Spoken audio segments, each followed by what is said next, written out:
लोक में मान प्रतिष्ठा यश और उसका भोग भोगना। लोक में मान प्रतिष्ठा यश है, उसका भोग नहीं भोग रहे हो, कुछ नहीं बिगाड़ पाएगी। अगर भोग भोग रहे, भोग भोग लेगा, छाती ठंडी होना, नाम हो रहा है, प्रणाम हो रहा है, नमस्कार, हृदय शीतल हो रहा है, तो आप चैन से अभी शीतल कर ले, आगे चल के बहुत आग गिरेगी। मान प्रतिष्ठा का भोग करने वाला निरंतर नाम जप नहीं कर सकता, उसे भ्रष्ट होना पड़ेगा। धन लाभ के लिए विचारवान रहना, नाम जप करते हुए भोगों में सुख बुद्धि होना, ये भोग मिल जाए, ये भोग मिल जाए। नाम जप करते हुए जो मैं इच्छा करूं वही मिल जाए, वो मिल जाता है। ये कभी निरंतर नाम जप होने नहीं देंगे, सफल नहीं होने देंगे। फिर एक लोक में मान प्रतिष्ठा होना, उसका भोग। धन लाभ के लिए विचारवान रहना, चिंतन करना कैसे धन मिले, जो मैं चाहूं वो मिल जाए, वो मिल गया। ये तुम्हारे भजन को क्षीण कर देंगे, भजन नहीं होने देंगे। इसलिए उपासक सावधान होकर जो सुने उसे मन में गुने, आचरण में उतारे। केवल तुम हो, तुम परमार्थ में, और सब तुम्हारे विरोधी हैं, मान लो।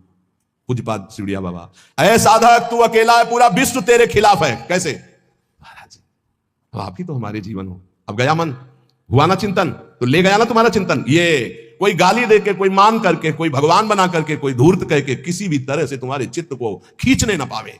पूरा संसार तुम्हारे चिंतन को खींचने वाला है, तुम केवल अकेले अपने चिंतन को बचा के प्रभु में लगा दो। बस यही सूरवीरता है, यही पूरे संसार पर विजय प्राप्त करना है। और इसी के लिए ये चर्चा रोज हो, इनसे बचो, ये करो, ऐसे सावधान रहो। ये सत्संग केवल भगवत प्राप्ति के लिए। इसलिए हाथ जोड़कर प्रार्थना है, आप अपनी कृपा अपने ऊपर करके ये जो सुन रहे हो इसको आचरण में उतार लो। खूब नाम जप करो, मान लो अभी कोई तुम्हारा नहीं, अभी आपकी नवीन अवस्था है, अभी वैराग्य पूर्वक रहो, खूब भजन करो। आगे चल करके तुम्हें जीवन में बहुत बढ़िया सुख मिलने वाला है, ऐसा आनंदमय सुख जो किसी के संग की जरूरत नहीं पड़ेगी। और आज तुम ऐसे कमजोर बन जाओगे तो कल बहुत रोने वाले हो, कोई तुम्हारे आंसू पूछने वाला नहीं। यहां जो आंसू पूछने के लिए आता है ना, वो ऐसा और एक दर्द पैदा करता है कि और चिल्ला के रो, कोई आंसू पूछने वाला नहीं। संसार में अगर तुम्हारे कोई आंसू पूछे तो बचना, वो पूछेगा कम, ऐसी व्यवस्था और कर देगा कि तुम अभी तो धीरे से रो रहे, फिर और रोगे। ये संसार है। अगर आंसू पूछने के लिए आए तो केवल प्रिया लाल आवे तो विश्वास करना, अन्यथा तब तक अपने आंसुओं को पूछने मत देना किसी को। हमारी बात समझ लेना।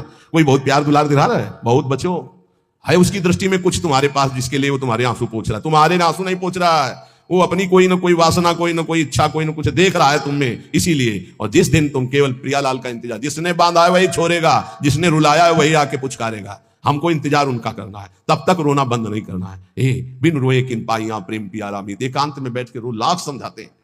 अपने लिए दुनिया रो रही, बड़े बड़े मोटे आंसू गिरते हैं तो लालच लगता है ये आंसू तो श्री जी के लिए। श्री जी की चर्चा में कभी नहीं रोना, कितने को ऐसे देखा है, श्री जी की बात पर, श्री जी के लिए कभी नहीं रोना। और अपनी जरा सी बात पर तो इतने बढ़िया आंसू गिरते हैं, मोटे मोटे आंसू। अपनी प्रतिकूलता, अपनी अनुकूलता के लिए रोना आता है। भाई, ये संसारिक लक्षण है।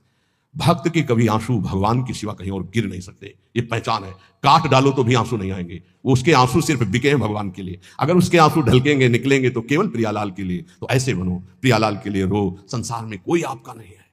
ये हमारी बातें आपको लगेंगी कि हमारे तो बहुत है प्यार करने वाले, तो धिक्कार है भी तुम्हारी बुद्धि तुम्हें धोखा दे रही। जिस समय पवित्र बुद्धि होगी उस समय देखोगे एक हरि के सिवा कोई प्यार करने वाला नहीं। इसलिए हमारी प्रार्थना मान लो, ये 4 दिन की चांदनी है जो सभा लगी है, ये स्टेशन है। अपनी अपनी गाड़ी आई, छूट जाएगी, निकल जाओगे। तुम भी टिकट लेके बस ऐसे बैठे रहो कि मुझे बातचीत करते हुए समय व्यतीत करना है। किसकी बातचीत? प्रिया प्रीतम की। जाना हमें श्री जी के पास।